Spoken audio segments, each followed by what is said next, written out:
ٹھیک ہے کہکا بھی لگا. جی ٹھیک ہے عمران بہت شکریہ. دیکھیں جی اسپینش انکوزیشنز کا معاملہ ہو یا شیرلاک ہومز، ہمارے پاناما کی سماعت کے دوران تمام معاملہ دنیا بھر کے ڈسکس ہونا شروع ہو گیا ماشاءاللہ. یہ اچھی بات، دلچسپی کا سامان بھی تو ہونا چاہیے نا.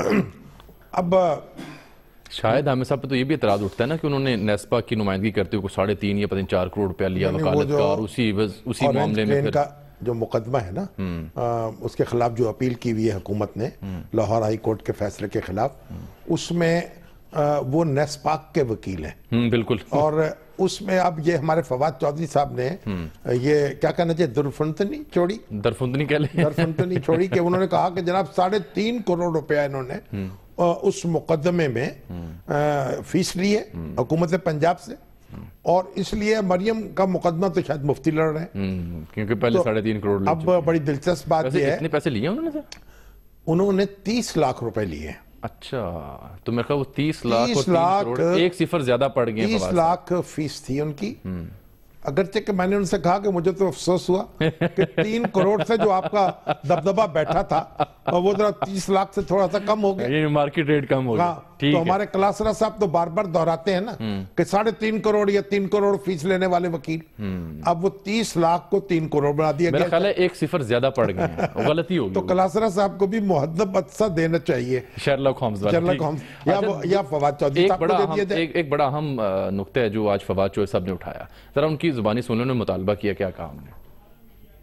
ہم نے پہلے بھی یہ مطالبہ کیا ہے، ہم اب بھی یہ مطالبہ کرتے ہیں کہ بہترین طریقہ یہ ہے کہ آپ عدالت کی کارروائی کو لائیو ٹیلی کاسٹ کر دیں. عدالت کی کارروائی کو لائیو کر دیں گے تو ہمارا ورژن بھی پتہ چل جائے گا اور دوسروں کا. سر تجویز تو بڑی معقول معلوم ہوتی ہے کیونکہ اس سے ایٹ لیسٹ یہ تو کام ختم ہو جائے گا جو عدالت کے باہر عدالتیں لگتی ہیں. ہاں یہ تو عدالت فیصلہ کرے گی نا کہ وہ لائیو ٹیلی کاسٹ ہونا چاہیے یا نہیں. ہمیں تو اس پہ کوئی اعتراض نہیں.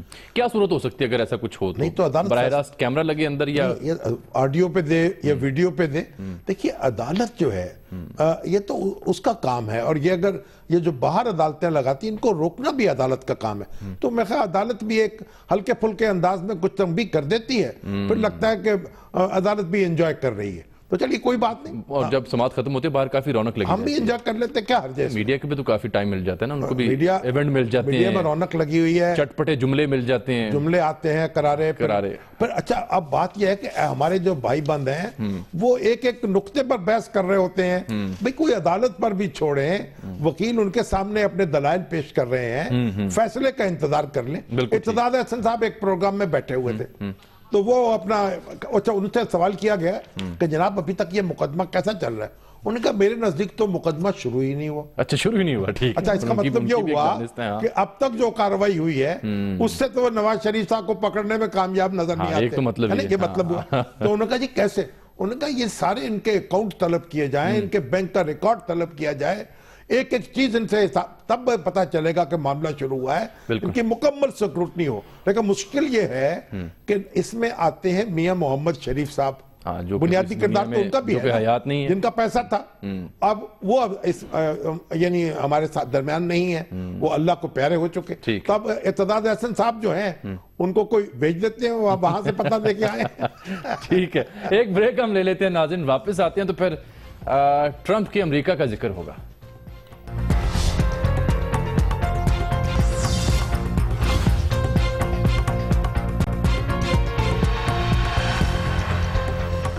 سر یہ بریک میں آپ کو شاہد حامد صاحب کا میسج آیا، آن ایئر بتائیں کیا ہے؟ بھئی شاہد حامد صاحب کا میسج یہ ہے کہ حضور پنجاب حکومت سے تو میں نے ایک تھیلا بھی نہیں لیا، نیسپاک کا وکیل ہوں، 30 لاکھ لیا، اور ان سے بھی 30 لاکھ نہیں لیے، 20 لاکھ روپے فیس لی ہے. شاید صاحب آپ نے اور مارکیٹ اپنے نیچے کر لی ہے. جب بتائیے اب ہم کیا کر سکتے ہیں؟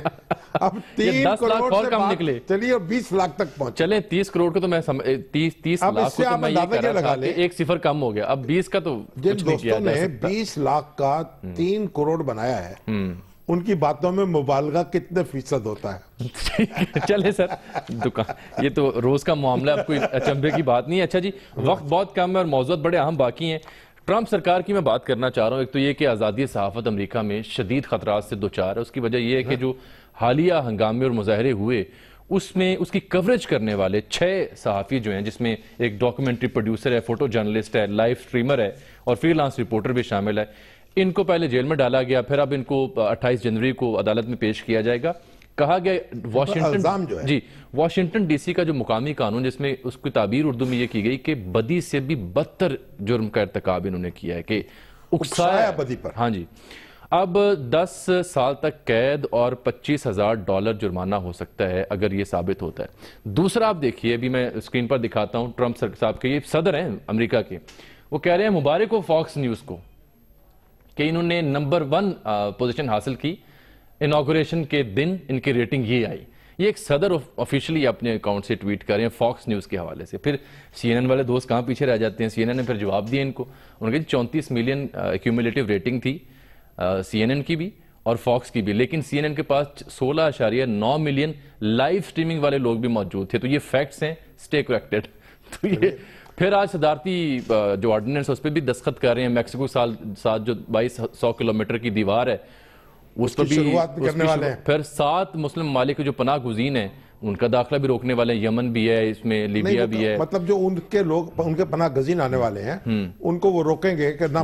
یہ تو امریکہ کو حق حاصل ہے کہ وہ جن لوگوں کو چاہے وہ روک سکتا ہے. ہر ملک کو حق حاصل ہے. لیکن اب امریکہ کا مسئلہ یہ ہے کہ پہلے تو اس نے پناہ گزین بنوائے، عراق پہ حملہ کیا خود، اور جو شام میں صورتحال پیدا کی، پھر لیبیا کا بیڑا غرق کیا، اور جگہ جگہ سے لوگ دربدر ہوئے اور مارے گئے، زخمی ہوئے، بے گھر ہوئے، اور اب وہ اپنی دیوار کھڑی کر رہے ہیں کہ ہم آنے نہیں دیں گے. یہ تمام چیزیں ڈسکس کرنے اس کے مراد میری یہ تھی. سوال میں آپ سے یہ پوچھنا چاہ رہا تھا کہ جو ٹرمپ صاحب نے الیکشن کیمپین کے دوران جو وعدے اور دعوے کیے، یہ سب کچھ دیکھ کے مجھے یوں لگ رہا ہے کہ وہ سب پورا کرنے جا رہے ہیں. دیکھیے ابھی انہوں نے بحر الکاہل کے جو ٹریٹی تھی وہ اس سے بھی نکل کے باہر، تجارت 12 ممالک تھے، اس کو بھی ختم کر دیا. دنیا کی 40% تجارت وہ ممالک کنٹرول کرتے ہیں. مگر ابھی وہ معاہدہ جو تھا اس پہ عمل نہیں شروع ہوا تھا، اور سمجھا جا رہا تھا کہ چین کے مقابلے میں امریکہ ایک اتحاد بنا رہا ہے تجارتی، اور اس کا بینیفیشری امریکہ ہوتا. لیکن 1 سال لگا تھا اوباما کو اسے نیگوشیٹ کرتے ہوئے. لیکن میں آپ سے یہ عرض کروں کہ یہ جو آزادی صحافت کی آپ نے بات کی ہے نا، یہ آزادی صحافت خطرے میں نہیں ہے، پھر غیر ذمہ دارانہ صحافت خطرے میں ہے. آپ دیکھیے کہ امریکی قانون کے تحت لوگوں کو اکسانا، یعنی آپ قانون ہاتھ میں لینے پر یہ کتنا بڑا جرم ہے کہ ان کو کئی سال قید ہو سکتی ہے. اگر یہ قانون جو ہے، یہ ہے جمہوریت.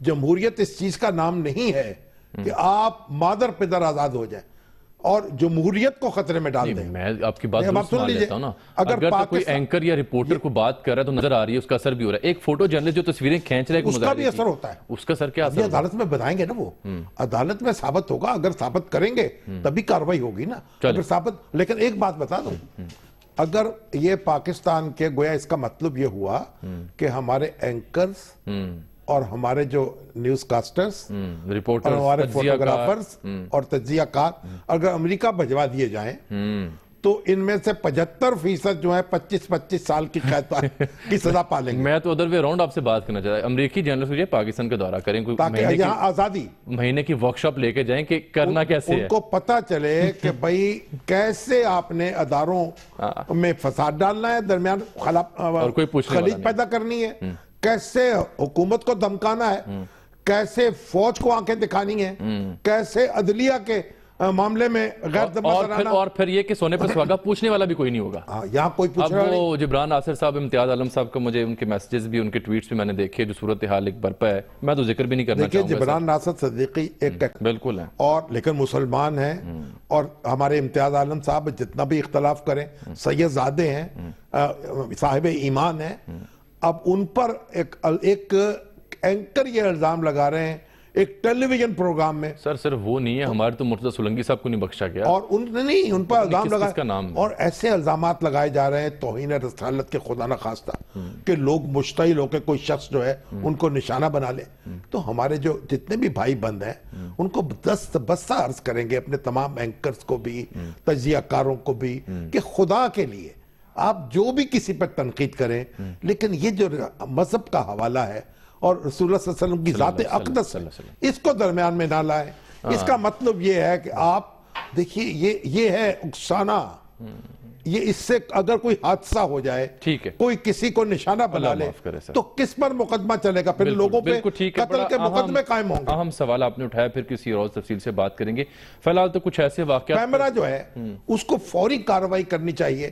ہمارے افسار عالم صاحب جو ہیں, دیکھتے ہیں کیا ہوتا ہے. بڑے دانت تو انہوں نے دکھائے تھے, اب دیکھتے ہیں, لیکن آپ کھٹے ہو گئے شاید. درخواستیں دیے لوگوں نے, لوگ بتا رہے ہیں. یہ روکنا چاہیے ایسے پروگراموں کو. یہ دیکھیے, لوگوں کو اکسانا اور مذہبی جذبات ان کے مشتعل کرنا ہمارے 1 2 3 4 5 افراد کے خلاف, یہ بہت میں سمجھتا ہوں اول درجے کی قانون شکنی ہے. بالکل ٹھیک. شاہ صاحب, کچھ ایسے واقعات پیش آئے ہیں حالیہ دنوں میں جن سے بڑا جی اداس ہوا اور سمجھ نہیں آئی کہ ہمارے معاشرے میں ہو کیا رہا ہے آج کل, کیوں ہو رہا ہے. تو اس میں مبنی ہم نے ایک رپورٹ تیار کی, طیبہ تشدد کیس کا حوالہ بھی دیا گیا. ذرا وہ رپورٹ دیکھ لیجیے.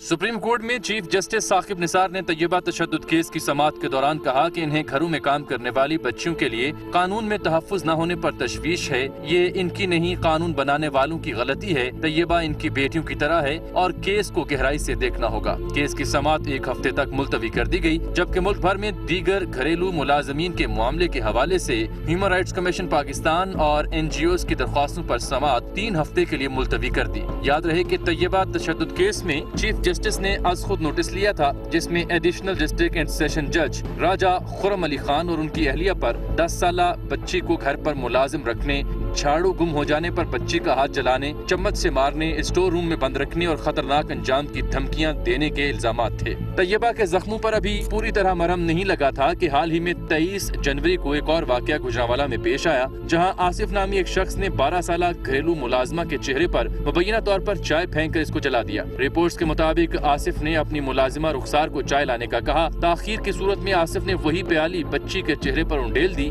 بچی کو DHQ منتقل کیا گیا, جہاں اس کا علاج جاری ہے. ایک اور رپورٹ کے مطابق رخسار کو جنسی اور جسمانی تشدد کا بھی نشانہ بنایا گیا. لاہور ہائی کورٹ نے واقعے کا نوٹس لیتے ہوئے ملزم کے خلاف کارروائی کے احکامات جاری کر دیے ہیں.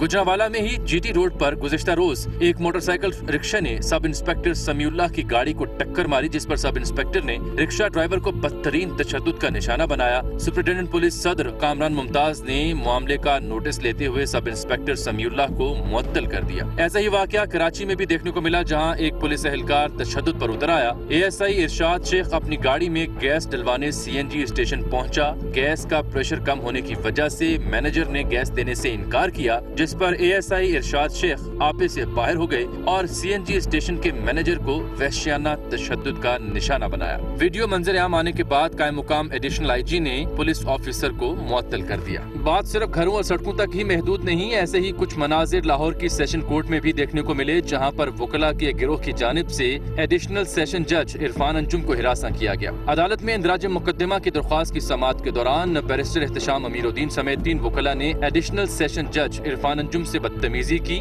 روسٹم پر مقدمات کی فائلوں کو اٹھا کر پھینک دیا. جج صاحب نے کارروائی روک دی اور اٹھ کر اپنے چیمبر میں چلے گئے. وکلاء پھر بھی ٹھنڈے نہ ہوئے اور جج صاحب کے ساتھ چیمبر میں جا کر بدتمیزی کی. وکلاء گردی کا یہ پہلا نمونہ نہیں تھا, اس سے پہلے بھی کافی ایسے واقعات دیکھنے اور سننے میں آ چکے ہیں. تاہم لاہور ہائی کورٹ نے وکلاء کی بدتمیزی کا مرتکب پاتے ہوئے تینوں وکلاء کو شو کاز نوٹس جاری کر دیے ہیں اور 31 جنوری کو طلب کر لیا ہے. سارے واقعات افسوسناک ہیں, لیکن اس میں عدالتیں جو ہیں وہ کچھ کام کر رہی ہیں اور حکم دے رہی ہیں کارروائی کا.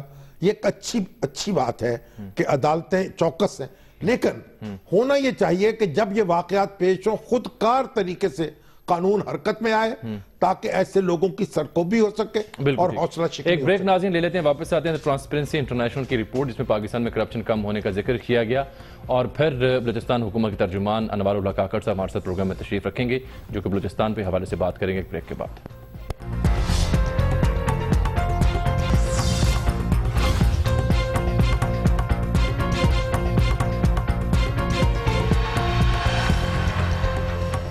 ویلکم بیک ناظرین. پروگرام میں ہمیں جوائن کیا ہے ترجمان بلوچستان حکومت جناب انوار اللہ کاکڑ صاحب نے. بہت شکریہ جناب, آپ پروگرام تشریف لائے. وقت کام ہے, سوال بہت. سب سے پہلے تو یہ بتائیے گا کہ بلوچستان میں سیلاب کی صورتحال بھی ہے, کچھ علاقوں میں کچھ جگہوں پر سخت برفباری بھی ہے. یہ شکوہ کیا جا رہا ہے کہ حکومت کہاں ہے، تو کون کون سے علاقے ہیں جہاں موسم کی سختی ہے اور کیا اقدامات کیے ہیں آپ لوگوں نے؟ بہت شکریہ جانی صاحب. پچھلے 20 سال کا ریکارڈ ٹوٹا ہے بلوچستان میں. چونکہ آپ کو پتہ ہے کہ ہماری ایک بہت بڑی پاپولیشن کا حصہ جو ہے ان کی ڈپینڈنس یا لائیولیہڈ جو ہے وہ زرعی زندگی پہ منحصر ہے، اور یہ باران رحمت اور برف باری ریکارڈ 20 سال کے بعد ہمارے ہاں بلوچستان میں ہوئی ہے، جس کی ایک طرف ظاہر ہے بہت سارے فوائد ہیں، تو ساتھ میں کچھ زحمتیں بھی وہ لے کے آئی ہے، جس میں ہمارے انفراسٹرکچر اور گورننس کے ایشوز سامنے کھل کے آ رہے ہیں.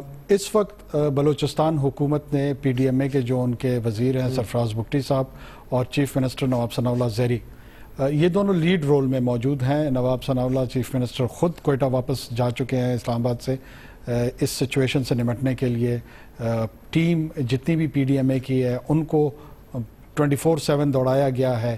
ایک میٹنگ میں آپ کو لاہور آنے سے پہلے میں نے اٹینڈ کی ہے، جس میں تمام سٹیک ہولڈرز، چاہے وہ NHA تھی، وابڈا تھی، کیسکو تھی، پی ڈی ایم اے تھی، CNW. وہ ٹھیک ہے. انوار صاحب کیا کیا، اقدامات کیا کیے ہیں؟ تقریباً کوئی 50 کروڑ روپے ایمرجنسی میں ریلیز کیے ہوئے ہیں، جس میں ادویات خریدی گئی ہیں، جس میں خوراک کا سامان خریدا گیا ہے، جس میں اور ایسی ایمرجنسی سے جو ریلیٹڈ جتنی ضرورتیں لوگوں کی ہوتی ہیں وہ سدرن کمانڈ کی کوارڈینیشن کے ساتھ ہیلی کاپٹر سے دور دراز کے علاقوں میں ٹرانسپورٹ کر دی گئی ہیں، پہنچائی گئی ہیں. مگر انوار صاحب یہ بتائیں، جی یہاں لوگ کہتے ہیں کہ گوادر کا چرچا جتنا اخباروں میں ہے اور میڈیا میں ہے، وہاں آن گراؤنڈ آپ جا کے دیکھیں نہ پانی مل رہا ہے نہ بجلی مل رہی ہے، تو یہ کیا کر رہے ہیں آپ وہاں؟ دیکھیں شارٹ ٹرم میں واقعی ایسے ایشوز ہمارے سامنے آ رہے ہیں، لیکن جو پانی کا مسئلہ ہے، جیسے آکڑا ڈیم وہاں پہ کنسٹرکٹ ہو چکا ہے اور اب حالیہ بارشوں سے وہ پھر فل ہو گیا ہے، وہ بہت حد تک پانی کے ایشو کو، پینے کے پانی کے ایشو کو ایڈریس کر رہا ہے. گوادر کو پانی وہاں سے فراہم ہوگا؟ جی تین ڈیمز ہیں جہاں سے وہ ٹرانسپورٹیشن آف واٹر ہوگی، اور اس کے ساتھ ساتھ 3 desalination plant at the moment install ہوئے ہیں.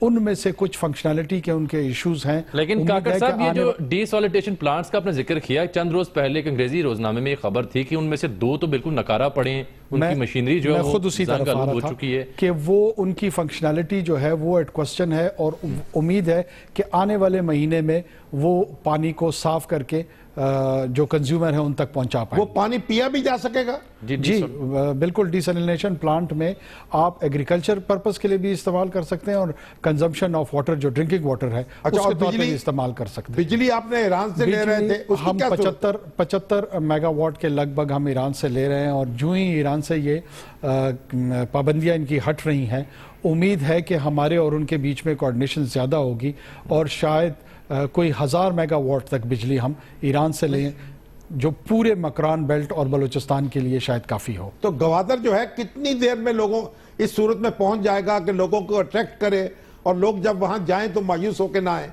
جی بہت اگر میں احتیاط سے کہوں تو 6 سے 8 مہینے میں میرے خیال میں ایک normal social civic functionality Gwadar میں عام لوگوں تک بھی اس کی ایکو پہنچ جائے گی، اور وہ نظر آنا شروع ہو جائے گا.